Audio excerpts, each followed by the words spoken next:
Skuad timnas Indonesia yang ada saat ini sudah ideal, terutama yang digunakan untuk putaran ketiga kualifikasi Piala Dunia 2026 zona Asia.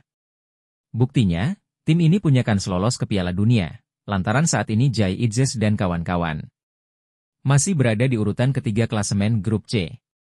Saat konferensi pers, Patrick Kluivert menegaskan jika pemain lokal dan diaspora sama pentingnya. Pemain yang lahir di Indonesia adalah jantung dan jiwa dari timnas Indonesia, begitu juga dengan pemain diaspora seperti tangan dan kakinya, kata Kluivert. Mantan striker timnas Belanda itu juga menyebut Marcelino Ferdinand sebagai salah satu pemain berbakat yang lahir di Indonesia, karena itu Kluivert akan melihat lagi bakat-bakat lain yang ada di Indonesia. Dari perkiraan bola.com, Kluivert tidak akan banyak melakukan perubahan dalam starting 11. Karena dia tidak akan mengambil risiko dengan merombak tim yang sudah tampil bagus. Meskipun laga lanjutan kualifikasi Piala Dunia 2026 akan dilanjutkan pada 20 Maret mendatang, setiap pelatih pasti punya karakter sendiri. Namun, skuad yang diwariskan pelatih lama kami pikir sudah bagus.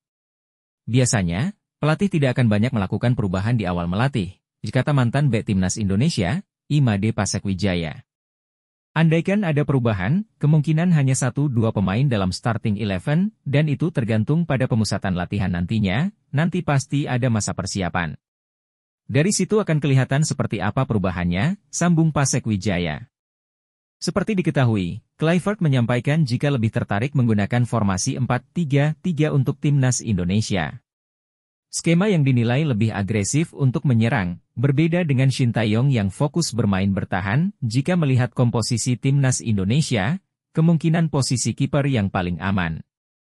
Martin Paes tampil luar biasa sejauh ini, kemampuan dan pengalaman internasionalnya lebih tinggi daripada Nadeo Argawinata maupun Hernando Ari. Sepertinya tidak akan ada perubahan di posisi kiper, justru lini belakang yang persaingannya bakal ketat.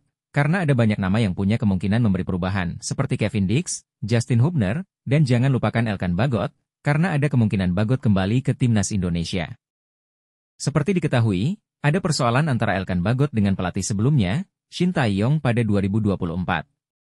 Ketika itu, Elkan Bagot tidak masuk dalam skuad Palasia U23, karena tidak dilepas klubnya di Inggris, Bristol Rovers. Namun, saat diperlukan, Elkan Bagot sudah terlanjur berlibur dengan keluarganya. Pergantian pelatih dari Shin Tae-yong ke Patrick Kluivert di timnas Indonesia tentu menutup persoalan itu, sehingga dia bisa bersaing kembali ke starting 11. Namun, kuartet di lini belakang sebelumnya juga masih mumpuni, seperti Sandy Walsh, Rizky Ridho, Jai Idzes, dan Kelvin Verdong.